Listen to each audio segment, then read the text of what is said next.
Izin Pak Ketua.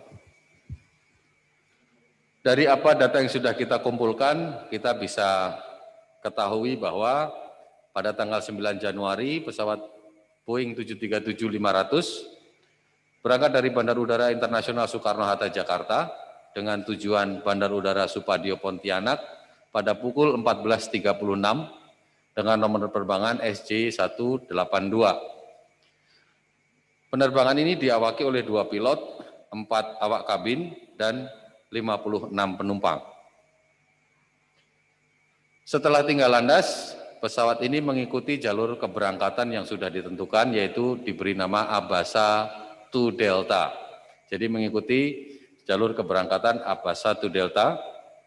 Kemudian FDR mencatat bahwa pada ketinggian kira-kira 1980 kaki, autopilotnya mulai aktif atau engage.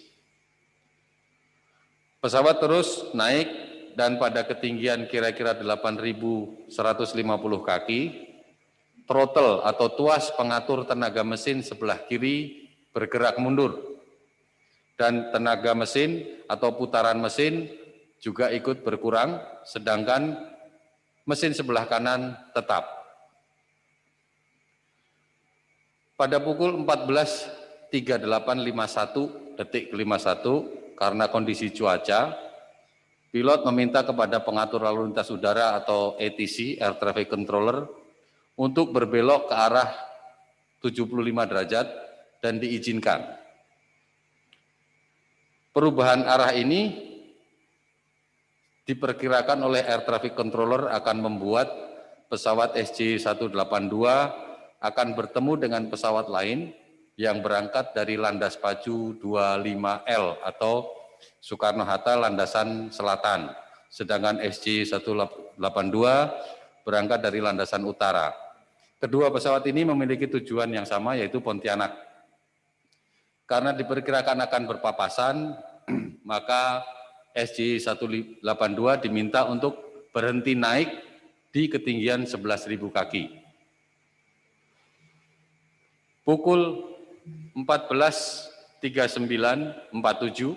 pada saat pesawat melewati ketinggian 10.600 kaki, pesawat berada pada arah 46 derajat dan mulai terlihat berbelok ke kiri.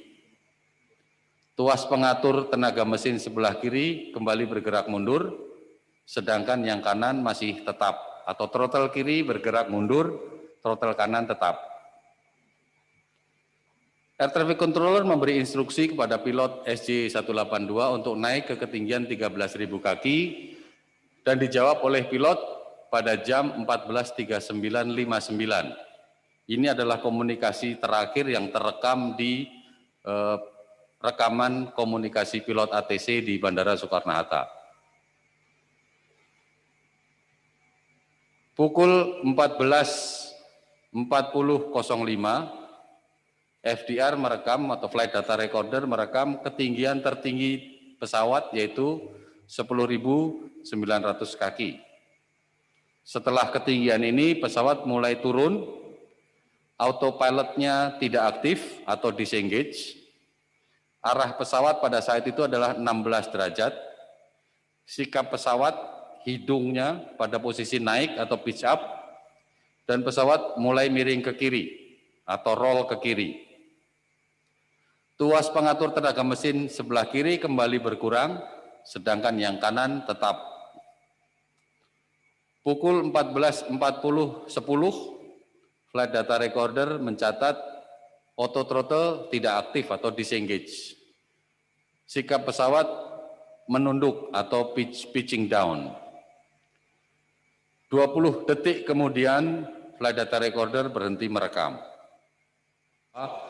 Pergerakan pesawat yang diperoleh datanya dari data ADSB menunjukkan bahwa pesawat ini tidak melalui area dengan awan yang signifikan dan bukan area awan hujan, juga tidak berada di in cloud turbulence atau di dalam awan yang berpotensi menimbulkan guncangan.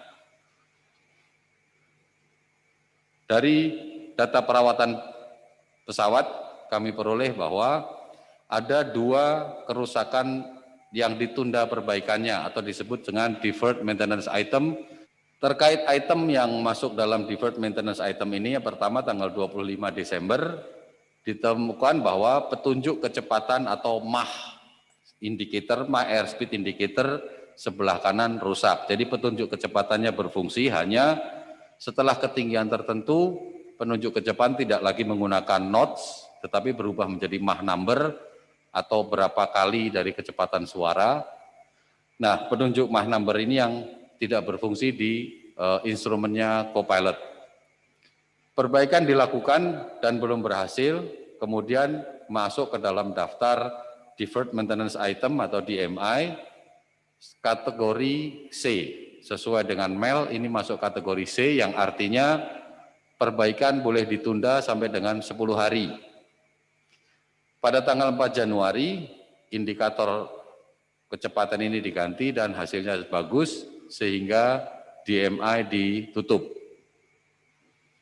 Yang berikutnya tanggal 3 Januari, pilot melaporkan auto throttle atau tuas pengatur tenaga mesin yang digerakkan secara otomatis, pengatur otomatisnya tidak berfungsi. Kemudian dilakukan perbaikan dan sudah berhasil. Kemudian pada tanggal 4 kerusakan yang sama terkait auto throttle dilaporkan kembali. Perbaikan dilakukan namun belum berhasil sehingga dimasukkan ke dalam daftar penundaan perbaikan atau DMI. Tanggal 5 Januari 2021 dilakukan perbaikan dengan hasil baik dan DMI ditutup. Setelah tanggal 5 Januari ini tidak lagi ada catatan DMI di buku perawatan pesawat atau aircraft maintenance log sampai dengan tanggal kecelakaan pada tanggal 9 Januari 2021. Selanjutnya bahwa investigasi belum selesai dan cockpit voice recorder memory module atau CSMU dari cockpit voice recorder atau CVR ini belum ditemukan. Dan KNKT masih melakukan upaya pencarian dengan berbasis di Pulau Lancang, Kepulauan Seribu. Baik, terima kasih dari Jawa Pos. Pertanyaannya, ada apa dengan auto throttle? Mengapa? Yang kedua, kenapa pilotnya tidak bisa recover? Izin saya menyampaikan bahwa saat ini memang yang kita ketahui auto throttle kiri bergerak mundur. Tetapi apakah ini yang rusak, yang kiri? Kita belum tahu, karena dua-duanya menunjukkan sikap yang berbeda, atau artinya dua-duanya mengalami anomali. Anomali untuk yang kiri adalah dia mundurnya terlalu jauh, sedangkan yang kanan dia benar-benar tidak bergerak, seperti macet. Jadi kita tidak tahu sebenarnya yang rusak yang kiri atau yang kanan. Inilah yang kita belum bisa menjelaskan sampai hari ini, apakah ada kerusakan auto throttle. Yang berikutnya bahwa auto throttle ini mendapatkan masukan dari 13 komponen lain yang terkait. Jadi mengapa anomali yang terjadi di dalam throttle ini yang muncul, yang terlihat, penyebabnya komponen yang mana kami belum bisa menentukan. Salah satunya mudah-mudahan kita bisa menjawab dengan beberapa komponen yang kita kirim untuk penelitian selanjutnya. Jadi apa yang terjadi kami tidak tahu. Jadi kami belum bisa menjawab masalahnya apa. Pertanyaan kedua, mengapa pilot tidak bisa merecover? Ini juga pertanyaan saya, Pak. Mudah-mudahan kalau nanti cockpit voice recorder sudah ditemukan, kita bisa mendapatkan jawaban kira-kira apa yang terjadi di kokpit, bagaimana diskusi antar pilot dan apa yang mereka lakukan. Informasi ini kita tidak sampaikan di laporan awal karena kami juga belum tahu jawabannya. Kira-kira seperti itu. Terima kasih. Pak Sur.